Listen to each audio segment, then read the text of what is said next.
حضرت ابو بکر صدیق کا زمانہ تھا تو ایک شخص ملک شام کا رہنے والا بڑا قرضہ چڑھ گیا اس پہ،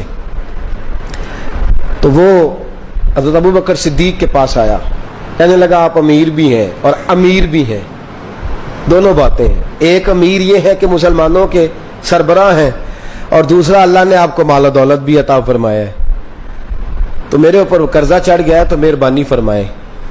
وہ کہتا ہے حضرت صدیق اکبر نے میرا ہاتھ پکڑا، گھر کے اندر لے گئے، باہر سے دروازہ بڑا اعلیٰ تھا لیکن گھر کے اندر گیا تو چارپائی بھی کوئی نہیں تھی، کھجور کی چٹائیاں بچھی ہوئی تھی، کھجور کی چھال کی، اور وہ بھی پھٹی ہوئی۔ فرماتے سیدنا صدیق اکبر نے بٹھا لیا مجھے اور مجھے کہنے لگے یار تجھے ایک عجیب بات نہ بتاؤں؟ کہ بتائیے۔ فرمانے لگے 3 دن ہو گئے میں نے اناج کا دانہ بھی نہیں کھایا، کھجور کے اوپر گزارا کر لیتا ہوں میں، آج کل حالات میرے ٹھیک نہیں ہیں۔ لگا جی پھر میں کیا کروں؟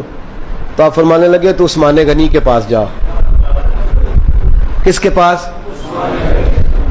شخص کہنے لگا جی مجھے تو بہت سارے پیسے چاہیے۔ تو آپ نے فرمایا تیری سوچ وہاں ختم ہوتی ہے جہاں سے عثمان کی سخاوت شروع ہوتی ہے، تیری سوچ وہاں تو جو سوچتا ہے نا اتنے ملیں گے، تیری ختم ہوتی ہے سوچ جہاں سے عثمان کی سخاوت شروع ہوتی ہے، تو جا۔ کہنے لگا جی آپ کا نام لوں؟ فرمایا ضرورت ہی نہیں پڑے گی۔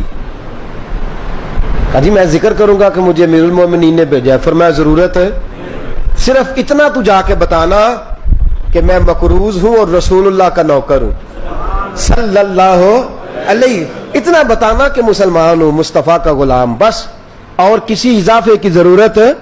کہا جی وہ دلیل مانگیں گے؟ فرمایا عثمان خیرات کرتے تفتیشیں نہیں کرتا، عثمان اللہ کی راہ میں دیتے ہوئے تفتیشیں 10 روپے دینا اور 100 بات سنانا فقیر کو، تک تو نہیں نا، 10 روپے اور 100 قسم کے تانے نہ دے تو میاں چشم پوشی کر جا، تجھے کس نے اجازت دی ٹٹولنے کی، پھولنے کی اور کرودنے کی؟ یہ حال اگر تیرے ساتھ کیا جائے، رب اگر تجھے ٹٹول کے دے تو تیرا کیا بنے؟ رب کریم اگر تجھے ٹٹول کے دے کہ پہلے بتا نمازیں کتنی پڑھی ہیں، سویرے اٹھتا ہے کہ نہیں، تو تیرا کیا حال ہوگا؟ تو ٹٹولتا پھرتا ہے 10 روپے دینے کے لیے۔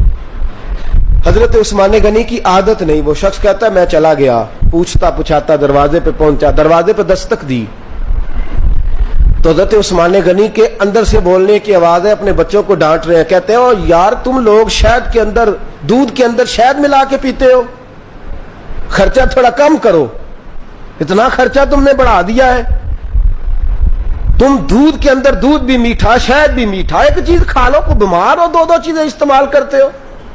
کہتے ہیں میں نے کہا ابو بکر تو بڑی باتیں بتا رہے تھے، اور اس قسم کے کئی واقعات حضرت عثمان غنی کے ساتھ ہوئے، وہ تو بڑی باتیں بتا رہے تھے اور یہ آدمی دودھ شہد سے لڑائی کر رہا ہے اور مجھے کئی ہزار درہم چاہیے، دینار چاہیے، مجھے دے گا؟ فرماتے ہیں اب وہ ڈانٹ کے باہر آئے، میں دروازے پہ تھا، آتے ہی کہنے لگے میں آیا نا تو جب میں نے السلام علیکم کہا تو وہ سمجھ گئے میں مسلمان ہوں۔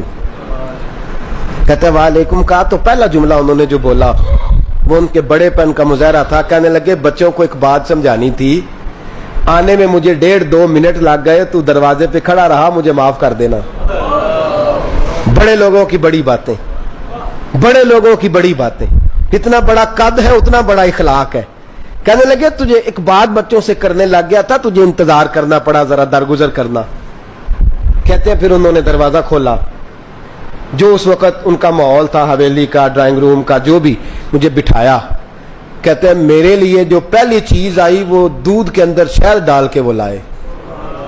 کہتے ہیں میرے دل میں خیال آیا گھر میں جھگڑا کر رہے تھے، مجھے پلایا، اس کے بعد کھجوروں کا حلوہ آ گیا۔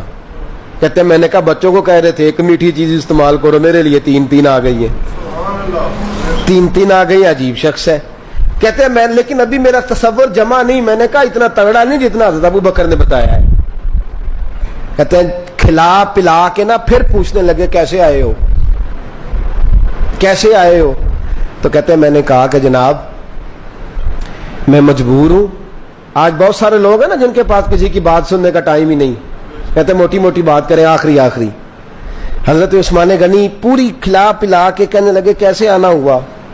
کہتے میں نے کہا جی میں مسلمان ہوں، ملک کے شام کے مضافات کے ایک گاؤں کا رہنے والا ہوں، کچھ کاروباری مشکلات آئیں تو میں مقروض ہو گیا, میرے اوپر قرضہ ہے, مجھے کچھ پیسوں کی حاجت ہے. فرمانے لگے میں نے کچھ پیسے کہا, انہوں نے ایک آواز دی تو ان کا غلام آیا ایک اونٹ کے اوپر لدا ہوا سامان لے کے. کس کے اوپر؟ اونٹ کے اوپر. کہتا ہے مجھے 3000 اشرفیوں کی ضرورت تھی, میں نے بتایا نہیں 3000 چاہیے. اونٹ آیا تو حضرت عثمان غنی کہنے لگے اس اونٹ پر تیرے لیے تیرے گھر والوں کے لیے میں نے کپڑے بھی رکھوا دیے, کھانا بھی رکھوا دیا اور 6000 اشرفیاں بھی رکھوا دیے. تو پیدل آیا ہے تو اب اونٹ لے کے جا.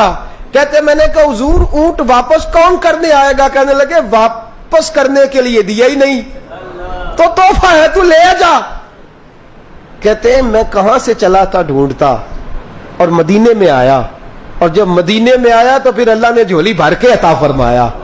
کہتے ہیں میری آنکھوں میں آنسو آ گئے اور میں نے کہا حضور آپ نے تو میری ضرورت سے کہیں بڑھ کے نواز دیا ہے, مجھے معاف کیجئے گا, میں سوچ رہا تھا کہ دودھ شاید پہ گھر میں لڑائی ہو رہی ہے. آپ فرمانے لگے رب نے جو مجھے پیسے دیے ہیں اس لیے نہیں دیے کہ میری اولادیں موج مستی کرتی پھرے, میرے مالک نے مجھے نوازا ہے تاکہ میں محمد عربی کی امت کی نوکری کروں.